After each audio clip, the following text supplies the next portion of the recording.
창세기 3장 6절과 12절입니다. 그 여자가 나무를 본즉 먹음직도 하고 보암직도 하고 지혜롭게 할 만큼 탐스럽기도 한 나무인지라. 여자가 그 열매를 따먹고 그리고 자기와 함께 있는 남편에게도 주매 그리고 그도 먹은지라. 아담이 이르되 하나님이 주셔서 나와 함께 하신 그 여자 그녀가 그 나무 열매를 내게 주었으므로 그리고 내가 먹었나이다. 오늘 말씀을 가지고 선악과를 먹은 아담 원망할 수 없는 이유란 제목으로 말씀을 나누겠습니다. 선악과를 먹은 아담을 원망해 본 적이 있으십니까? 대부분 그런 경험들이 있으실 것입니다. 근데 이 내용을 자세히 알고 보면 그것이 잘못된 오해라는 것을 우리는 알 수 있습니다. 물론 로마서 5장 12절에 보면 그러므로 한 사람으로 말미암아 죄가 세상에 들어오고 죄로 말미암아 사망이 왔나니 이와 같이 모든 사람이 죄를 지었으므로 사망이 모든 사람에게 이르렀느니라. 물론 아담이 선악과를 먹음으로 해서 죄가 세상에 들어온 것은 사실입니다. 그래서 모든 사람이 죄를 범한 것도 사실이죠. 근데 여기서 세상이라는 말은 그냥 세상이 아니라 세상 사람들을 얘기하는 것입니다.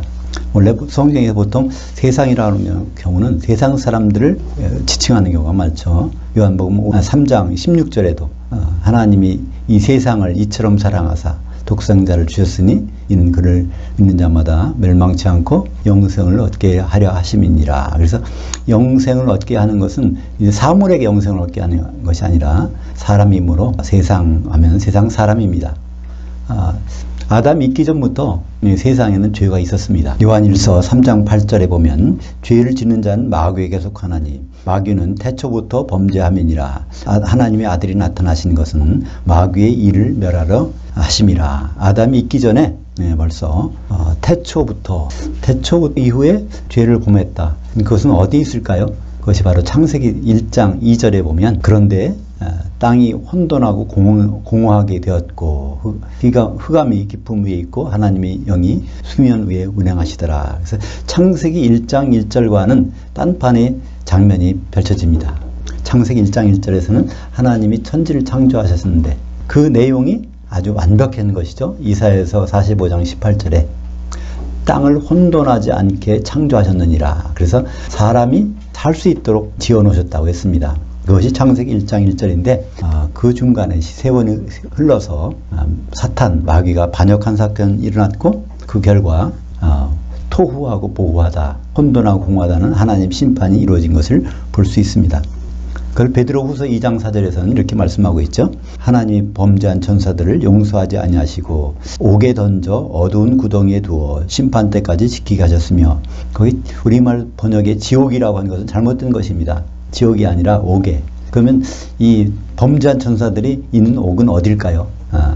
우리는 잘 알고 있죠? 마귀가 있는 곳, 귀신이 있는 곳, 이곳에 있습니다. 창세기 1장 2절에 나온 흑암 가운데 있는 것이고 어두운 구덩이가 바로 이 우주, 천사들이 범죄한 후에 우주를 나타내는 것이죠. 그래서 세상에 죄가 없었다가 아담 때문에 죄가 들어온 것이 아니라 세상에 죄는 있었는데 사람 가운데 죄가 없었고 그것이 사람 가운데 나타나게 된 것을 선악과 사건으로 말씀하고 있습니다. 실제로 선악과 사건을 생각하면 아담이 왜 그걸 먹었을까부터 생각하는데 선악과 사건 전에 하나님이 아담에게 두 가지 말씀을 분명히 주셨습니다. 첫 번째는 하나님의 계명이고요. 두 번째는 하나님의 의지입니다. 그래서 첫 번째 하나님의 계명은 창세기 2장 17절에 선악을 알게 하는 나무 열매는 먹지 말라. 내가 먹는 날에는 반드시 죽으리라 하시니라. 계명이라는 것은 성경에 나와 있는 하나님의 말씀 중에서 명령문이 계명입니다. 그래서 다른 것은 서술문이죠. 그래서 명령문이 나타나는 것이 계명인데 구약 성경에는 몇 개가 나올까요? 명령문이 문장이 613개가 나옵니다. 그래서 그걸 613개 계명이라고 하는데 맨 처음에 계명 이것이 아담에게 말씀하신 선악과를 먹지 말라. 먹으면 반드시 죽으리라 하는 것이 있었고요. 또 한 가지가 나오죠. 창세기 2장 24절에 이러므로 남자가 부모를 떠나 그의 아내와 합하여 둘이 한 몸을 이루게 반드시 하리라. 성경에서 하나님의 의지를 강력하게 나타내는 문장, 첫 번째 문장이 창세기 2장 24절입니다. 이것은 명령은 아니에요. 하나님이 어떤 생각을 갖고 계실까, 어떤 뜻을 갖고 계실까, 그걸 나타내는 말입니다. 그래서 하나님의 계명과 하나님 뜻, 이 두 가지를 아담은 받은 상태에서 어떤 일이 벌어졌습니까? 아담은 선악과를 먹을 리가 없겠죠. 근데 자기 아내인 하와가 선악과를 먹은 상태인 것입니다. 오늘 창세기 3장 6절에 보면 그 여자가 그 나무를 본즉 먹음직도 하고 보감직도 하고 지혜롭게 할 만큼 탐스럽기도 한 나무인지라. 그 여자가 그 열매를 따먹고 그리고라는 말이 있어요. 자기와 함께 있는 남편에게도 주매 그리고 그도 먹은지라. 그래서 시간의 경과를 나타내는 접속사가 있습니다. 아내가 먹고 그리고 나서 남편에게 주고 아담이 그리고 나서 생각을 해본 다음에 결국 먹은 것이죠. 디모데전서 2장 14절에 보면 아담이 속은 것이 아니고 여자가 속아 죄에 빠졌습니다. 그래서 분명히 아담이 잘못한 것이 아니라는 거 여기 나와 있죠. 하와가 그랬는데 아담이 먹었다는 것입니다. 왜 아담은 이것을 먹었을까요? 그 이유를 하나님 앞에 설명하는 적이 창세기 3장 12절에 나오지 않습니까?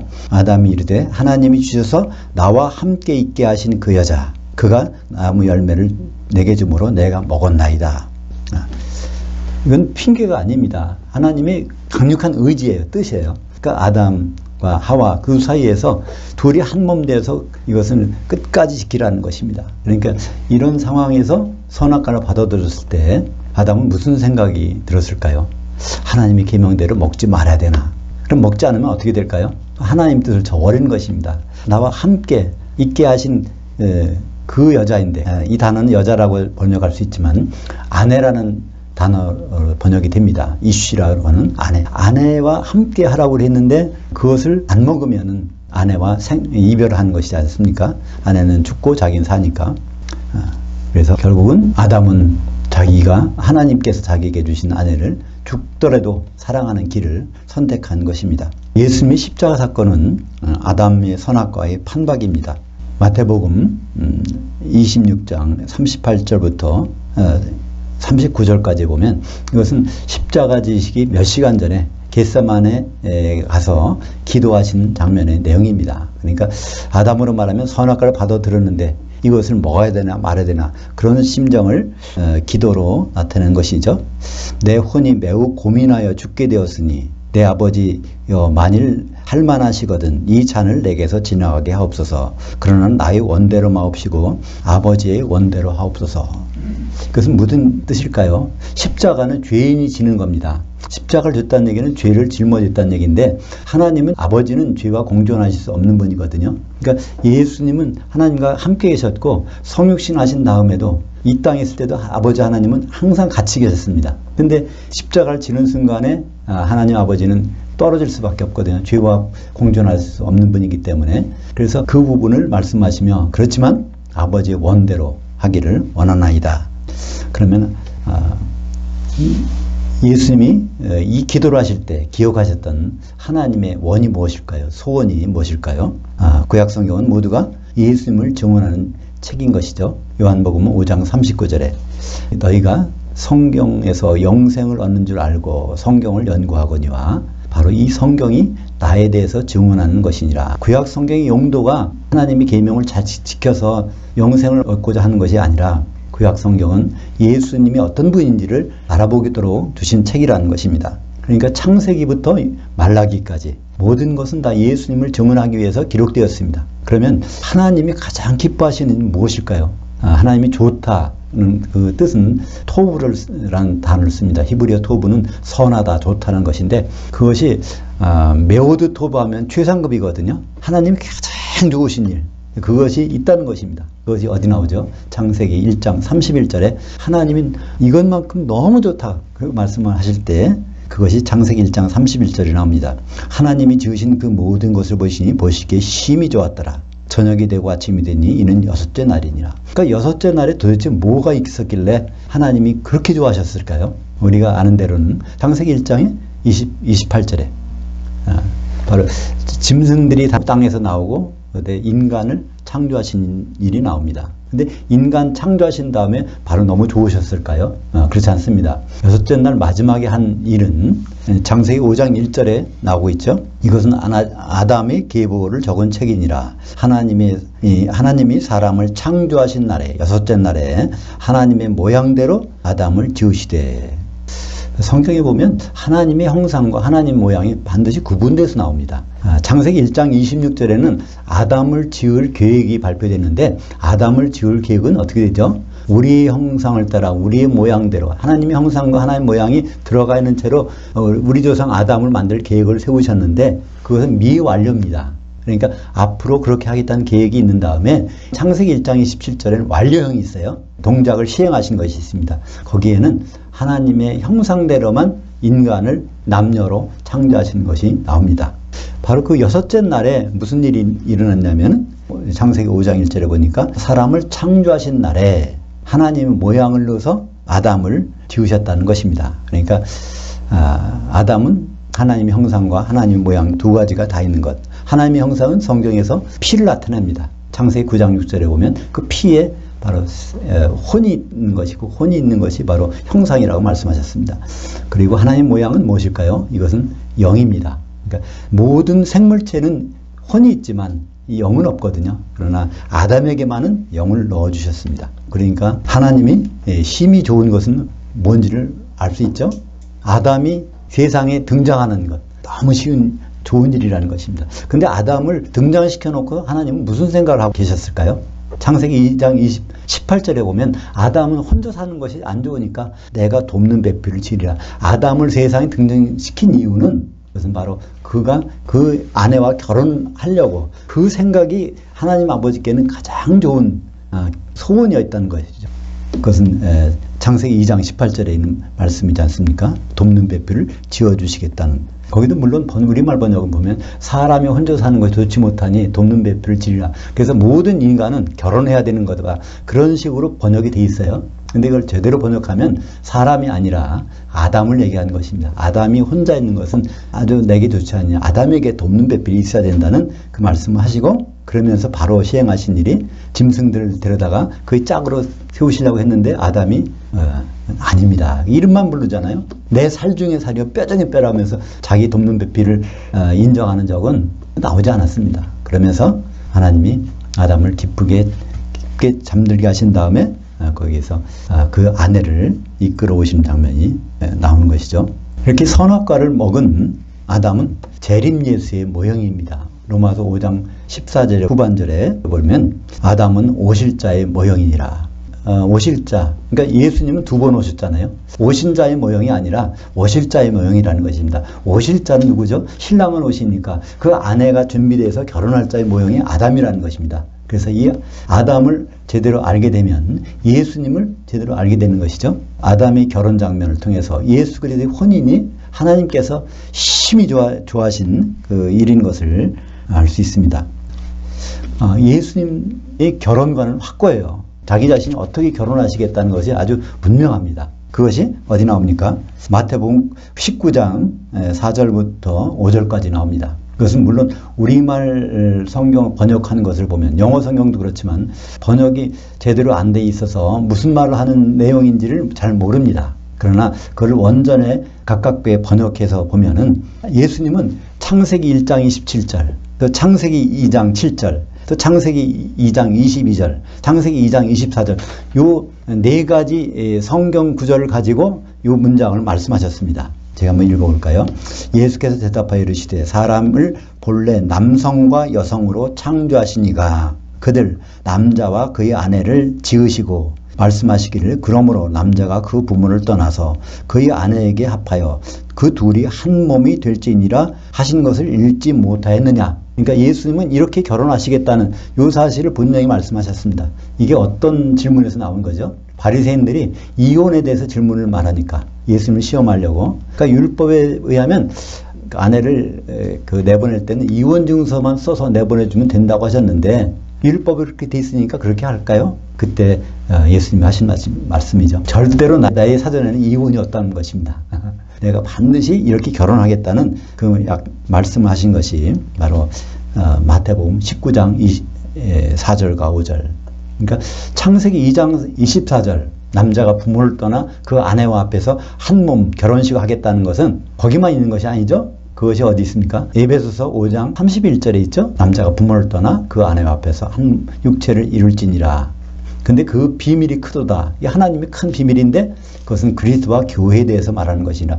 근데 거기 두 곳만 있는 것이 아니에요. 그것이 바로 예수님이 직접 말씀하신 마태복음 19장 4절과 5절에 있습니다. 근데 성경을 전체 흐르는 하나님의 뜻은 예수님의 혼인이고 예수님의 혼인은 바로 그 예수님의 피를 받은 그 사람들로 그 아내를 삼겠다는 것을 나타내고 있는 것입니다. 아담은 자기 피를 흘려서 아내를 얻었습니다. 구약의 모든 성경은 예수님을 증언하는 책이죠. 창세기 2장 21절과 22절에 보면 그 아담이 자기 아내를 얻는 과정을 설명하고 있습니다. 여호와 하나님이 아담을 깊이 잠들게 하시니 잠들매 그 갈빗 하나를 취하고 살로 대신 채우시고 여호와 하나님이 아담에게서 취하신 그 갈빗대로 여자를 만드시고 그를 아담에게로 이끌어 오시니. 여기에 물론 그것은 피라는 단어가 없지만 살과 뼈는 피가 없이는 이루어질 수 없는 것이죠. 그 피를 내서 그 아내를 만들어 오니까 그게 바로 아담의 아내 하와가 된 것입니다. 이것은 예수님도 똑같은 방식으로 아내를 얻겠다는 그런 뜻이죠. 예수님의 아내를 얻는 법도 똑같습니다. 그리스도의 아내는 교회, 에베소서 5장 32절. 사도행전 20장 28절 하반절에 보면 사도 바울이 유럽에 있다가 이제 예루살렘을 가면서 그 중간에 지중해에서 밀레토라는 섬에 도착하게 되죠. 원래는 에베소까지 들렸다 가려고 그랬는데 시간이 바빠서 거기 못 가고 에베소에 있는 장로들, 그 목사들을 거기다 불러놓고 하신 말씀이 사도행전 20장 28절입니다. 거기에서 바로 교회가 뭔지를 분명히 하고 있습니다. 예수님이 왜 피를 흘리셨는지를 말씀하고 있어요. 아담이 왜 피를 흘렸는지, 그럼 예수님이 왜 피를 흘리셨는지를 설명하고 있습니다. 사도행전 20장 28절 하반절에 보면 하나님이 자기 피로 사신 그 교회를 보살피게 하셨느니라. 그래서 하나님의 아들 예수님은 결혼하기 전에 피 흘림이 있고 그 피를 가져다가 그 아내가 만들어지는 일이 있고 그 준비되면 결혼으로 이어지는 것입니다.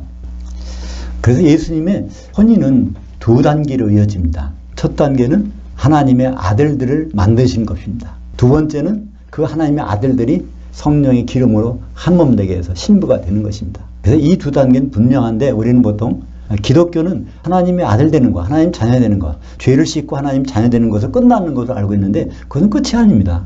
하나님 목적은 예수님이 혼인이에요. 그 과정에서 하나님의 아들 되는 것이 있는 것입니다. 에베소서 1장 4절과 5절 그리고 6절에 보면 그 내용이 분명히 드러납니다. 창세전부터 우주가 창조되기 전부터 마귀가 있기 전부터 이런 계획이 있다는 거예요. 하나님의 아들을 얻는 길이 있고 또 그 아들들이 함께 모여서 영광을 찬송하는 일이 이루어진다는 것입니다. 에베소서 1장 4절과 5절입니다. 그 창세전에 그리스도 안에서 우리를 택하사 우리로 사랑 안에서 그 앞에 거룩함고 흠이 없게 하시려고 그의 기쁘신 뜻대로 우리를 예정하사 예수 그리스도로 말미암아 자기의 아들들이 되게 하셨으니. 하나님이 자녀를 삼는 것은 창세전부터 우리가 어떤 생각을 하기 전부터 아들을 삼으신 것을 정해놓으셨다는 거예요. 그걸 어떻게 정하셨습니까? 예수 그리스도 안에서 그런 계획을 세우시고 예수 그리스도로 말미암아 아들들이 되게 하셨다. 그럼 예수님 때문에 우리가 아들들이 됐다는 겁니다. 그것은 예수님이 죽으시고 맏아들로 부활하신 말미암아 이제 하나님의 아들이 하나가 아니라 여러 아들들을 얻으신 것입니다. 그러면서 이 에베소서 1장 4절과 5절의 그 이는 하면서 에베소서 1장 6절에 그 이유가 나옵니다. 이는 바로 그 아들들로 인해서 하나님의 은혜의 영광을 찬송하게 하려는 것이다. 그래서 그 찬송이라는 건 하나님을 자랑하고 뽐내는 거예요. 결국 이 찬송이 뭡니까? 그것이 할렐루야죠. 할렐루야의 찬송을 부르도록 한다는 것입니다. 그 할렐루야의 찬송이 어디 나오죠? 요한계시록 19장 어린 양의 혼인식에서 할렐루야 찬송이 나옵니다.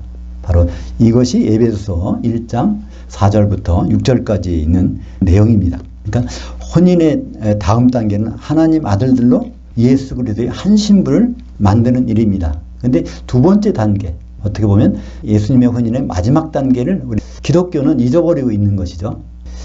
마태복음 9장 15절에 예수께서 그들에게 이르시되 신부실 아들들이 신랑과 함께 있는 동안에는 슬퍼할 수 있느냐? 그러나 신랑을 빼앗길 날이 있으리니 그때에는 금식할 것이니라. 성경에서 신부실이라는 단어, 이게 바로 여기 예수님이 강조하신 단어입니다. 신부가 나오려면 신부 대기실이 있어야 된다는 것이죠. 거기에 들어간 사람 중에서 신부가 되어서 나오게 되는데 거기에는 누가 들어가 있냐면 하나님의 아들들이 있다는 것입니다.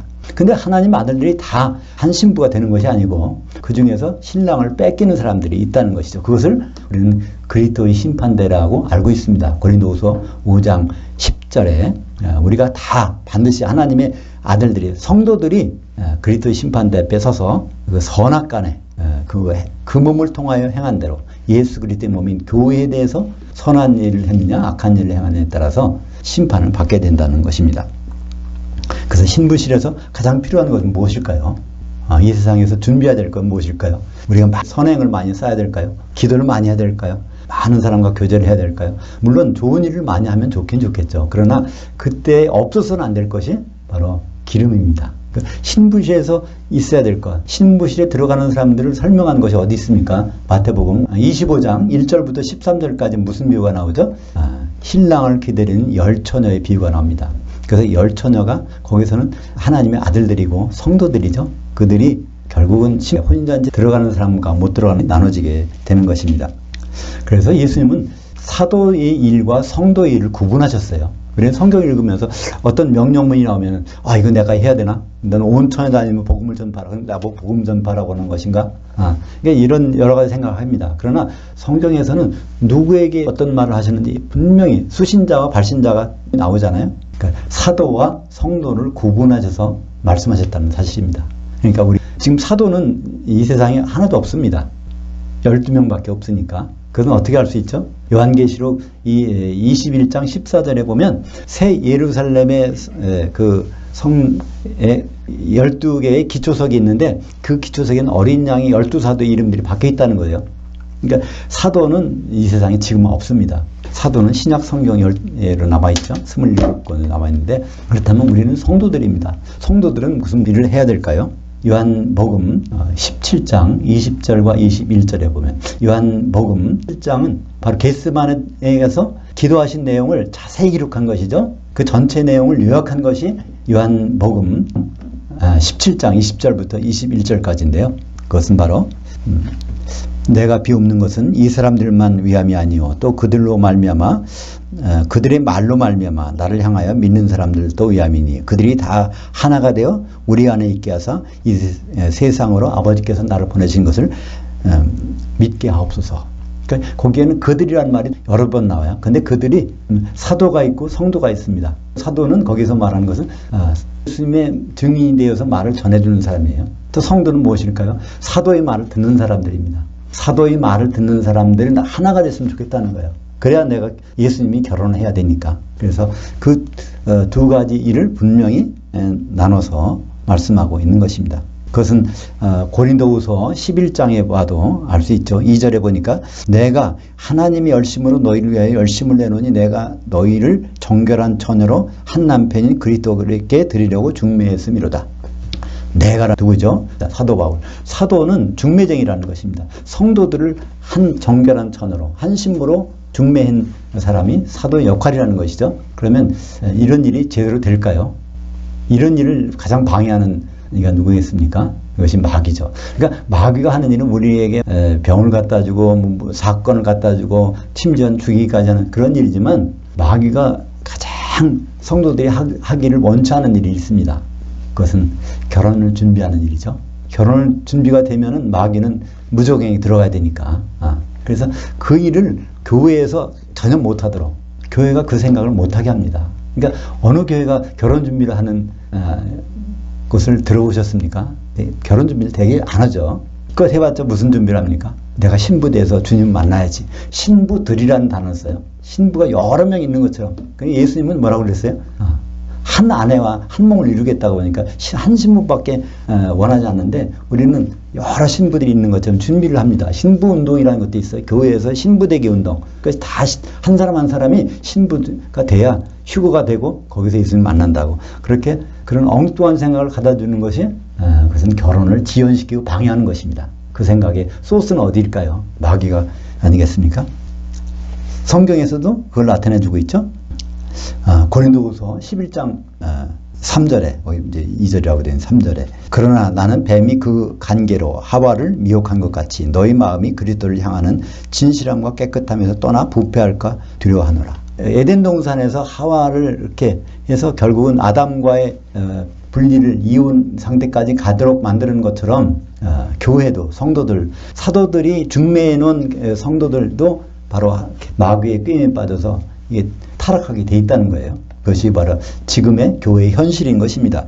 주님의 날이 가까울수록 마귀의 유혹으로 교회는 타락하게 되어 있습니다. 타락하는 것이 우리가 보통 생각하는 타락이 아니죠. 전도하지 않고 기도하지 않고 하는 것이 타락이 아닙니다. 진짜의 타락은 교회가 혼인 준비를 망각하는 것이 타락입니다. 결혼할 그 당사자가 결혼 날짜 잊어버리고 다른 사람들을 만나고 있다면 이것이 좀 이상한 일이겠죠? 그것이 바로 교회가 지금 시선을 그쪽에다 쏟고 있는 것이죠. 그것을 교회가 마지막으로 타락할 때의 모습을 성경에서는 요한계시록에서 17장에서는 큰 음녀로 나타내고 있고 요한계시록 18장에서는 큰 성 바벨론으로 나타내고 있습니다. 큰 성 바벨론, 큰 음녀, 교회 성도들의 생각이 어떤지를 알아볼까요? 어떤 생각을 하고 있을지를. 그것이 요한계시록 18장 7절 하반절에 설명이 나와 있습니다.